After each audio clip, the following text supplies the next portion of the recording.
जोंनि बिटिआर सरकारनि आबादारि बिफाननि गेजेरजों जोंनि जितु कअपारेटिभ ससाइटि दानाय जादों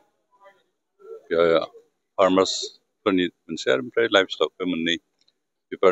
मोननै बिफानखौ लानाय जि कअपारेटिभ ससाइटि दादों बे कअपारेटिभ ससाइटिनि कमिटिनि प्रेसिडेन्ट सेक्रेटारि लोगोसे जेसेबां मेम्बारफोर दं बिथांमोनखौ ट्रेनिं होनायनि बेबस्था बेवहाय लादों जों थारैनो गोजोननाय मोनदों जे अन्तत जोंनि दावगाफुनाय जोहोलाव बा सिख्लाफोरखौ कअपारेटिभ बेसिसजों आबाद मावनो बा बेबखाय खालामनो एसे फोरोंनो नाजादों मानोना जों नुयो जे आथिखालाव जिहेतु फरायनानै साख्रि मोननायनि चान्सबो गैया आरो जास्ट सिम्पलि जोंनि आबै आबौमोनहा जिबायदि सिस्टेमजों आबाद मावदों बेयावबो जोंनि थोजासे जितु प्रडाक्सन बे जाया बेनिखाय आरो हारसिङै बेवहाय खालामनोबा आबाद मावनोबो जोंहा केपिटेल थाहैयो बहुतआनो दा बेबायदिखाय बे जेंनाफोरखौ बोखारनानै जों प्रडाक्टिभ बेबायदि आबाद मावनो थाखाय बा लाइफ स्टकखौ बेस खालामनानै खामानि मावनो थाखाय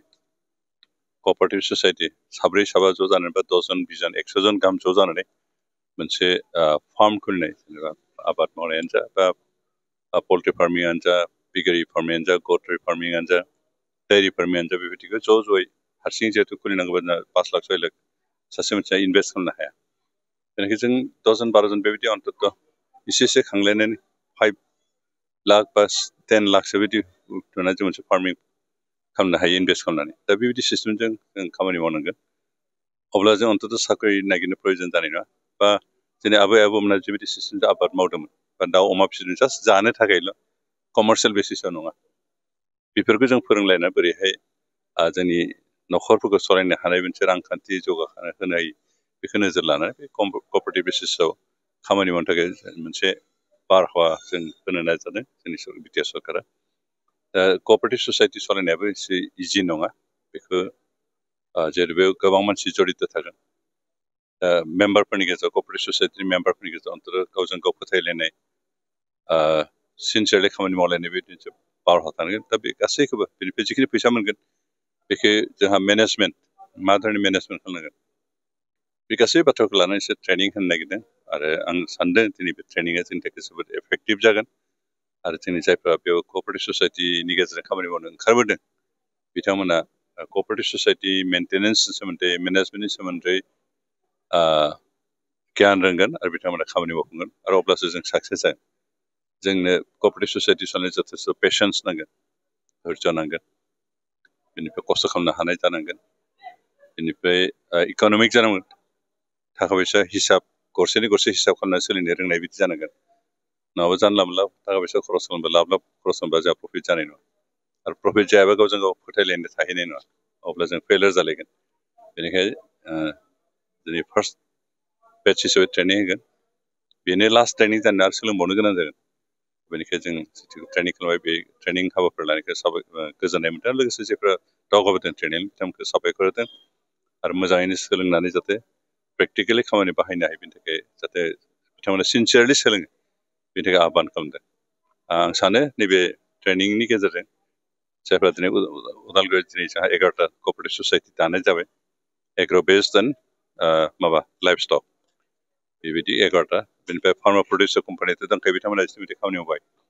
बेखिनि ट्रेनिं जोबखांनायनि उनाव बिथांमोनखौ खामानि बाहायगोन इतिमধ্যे ट्रेनिं जोबखांनायनि उनाव बिथांमोनहा जाहाथे खामानि स्टार्ट खालामो बेनि थाखाय बिटिआर सरकारनिफ्राय मोनसे ससाइटिनि 15 लाख करि बिदि हरनायनि एसे सिन्था सरसा खालामदों बेनिखायनो जों जायफ्रा सोलोंदों बिथांमोना थिग मथे सोलोंनानै 15 लाख मोनोबा बेजों जाहाथे बिथांमोना बिजनेसखौ स्टार्ट खालामो आबाद मावनायानो जा पल्ट्रि फार्मिंआनो जा पिगारि फार्मिंआनो जा बेखौ जाहाथे स्टार्ट खालामनो हायो आरो बेजों जाहाथे साक्सेस जायो बेखिनिखौ जों आसा खालामदों उदालगुरि डिस्ट्रिक्ट फार्मासिला दिनै सानसेनि हाबाफारि जों बेयाव लादों बेवहाय गासै एपि कअपारेटिभ ससाइटिया 11टासोआव फैदों आरो जों गोदानै दाबाय थादों आरो एपिसिआ गासै 37टा दङ जोंहा आरो एपिसिनि मेम्बार प्लास कअपारेटिभ ससाइटिजों जोङो सानसेनि हाबाफारि जोंहा भेटेनारि डिपार्टमेन्टनिफ्राय आरो हर्टिकालसार डिपार्टमेन्ट जों फैदों आरो बेवहाय जों आसा खालामदों जे प्रम'साराव जों धन्यबाद होदों आरो बिदि मिशन आरो बिजिर लानायनि थाखाय दा दा जोंहा प्रफेसार बेखौनो बुङो जे भेटेरिनारि डिपार्टमेन्टनिफ्राय जेनेबा पिगारि फार्मिं बेनिफ्राय डाकारि फार्मिं कटारि फार्मिं गोबां बिथिङावहाय माने सारा इनिसियेटिभ लादों आरो सेरिकालसारावबो बा हर्टिकालसार एग्रिकालसार सेक्टरावहाय सेरिकालसार मिसन बेनिफ्राय नोंहा हेल्थ हिउमेन टेक्सटाइल मिसन माने गोबां बुस्थु आसनि सारा जों लादों आरो रिहेबिलिटेसना बयनिबो माबाया समान नङा सोरनियाबा आबाद मावनायाव इन्टारेस्ट थागोन सोरहाबा हेल्थ टेक्सटाइलावथ' इन्टारेस्ट थागोन सोरहाबा हर्टिकालसार इन्टारेस्ट थागोन बे गासै बिथिंखौ नोजोर लानानै प्रमद सारा जोंनि बिपुल सरकारा एबा प्रमद सारा आरो गुनि सारनि दैदेननायावहाय बिदि बयखौबो समानै माने जेथिंहाय इन्टारेस्ट दङ बिथिंनो ट्रेनिं होगासिनो दङ जों आसा खालामदों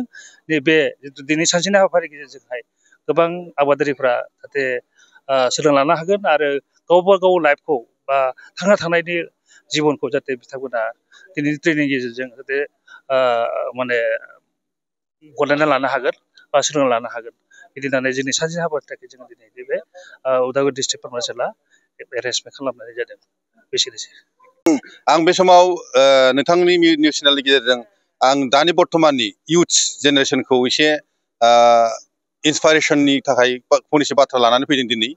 आं बे समाव साबायखर जासिदों जोंनि बिटिआर सरकारनि चिफ प्रमद बर' सारखौ बिनि गेजेरजोंनो जोंनि इयुथ बड'लेण्ड इयुथ कअपारेटिभ ससाइटि फेडारेसन बिथां एडभाइजार जोंहा सिमां दैमारि बिथांनिसिम आं साबायखर जासिदों आरो चेयारमेन बिथां जोंहा सांग्रां मोसाहारि बिथांनोबो आं साबायखर जासिदों बिथांनि गेजेरजों बिथांमोना दिनै उदालगुरियाव गासै 37टा एफपिसि प्लास आरो 11टा कअपारेटिभ ससाइटिखौ लानानै दिनै ट्रेनिं काम एवारनेस प्रग्राम मोनसे हाबाफारि लादों दा बेयाव गोबांथार जोंहा एक्टिभ एक्सपार्टफोर फैदों केबिकेनिफ्रायबो मोनफैनो हादों आरो भेटेनारि बेनिफ्राय आरो मोनसे दंबावो जोंहा नाबार्ड बिदिनो मोनथाम मोनब्रैसो डिपार्टमेन्टनिफ्राय एक्सपार्टफोर सफैनो हादों बिथांमोना गावबागाव डिपार्टमेन्टनि जिथुनाखि ट्रेनिं बेखौ सम लानानै बिथांमोना होबाय बेयाव गासै दिनैनि जोंनि नैबे ट्रेनिं काम एवारनेस प्रग्रामाव गासै 300निबो गोबांसिन पार्टिसिपेन्टफोरा जमा जाफैनो हाबाय दा बिथांमोननो गांसे सार्टिफिकेट होनाय जागोन दा गुबै बाथ्राया बेसो दिनैनि थारिखआव इयुथ्सखौ जोङो माबोरै लांगोन बेखौ लानानै गोबां सोंथि सोंदों बर्तमान प्रमद सारा सालायबाय थानाय जिथुनाखि बिटिआर सरकार बिथांनि जिथुनाखि स्टेप बिथांनि जिथुनाखि राहाफोर जोंनि लाइमोनफोरखौ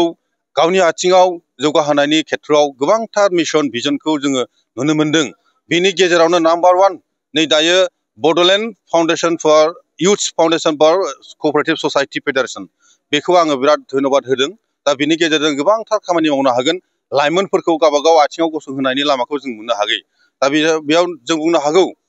गासिबो लाइमोनफ्रा साख्रि मोनजोबाबो जानो हागौ साख्रिखौ जोंनो नांगौ खिन्थु गासिबो मोनजोबाबो जानो हागौ बिनि खेथ्रआव गावबागाव जिथुनाखि कुवालिटि दङ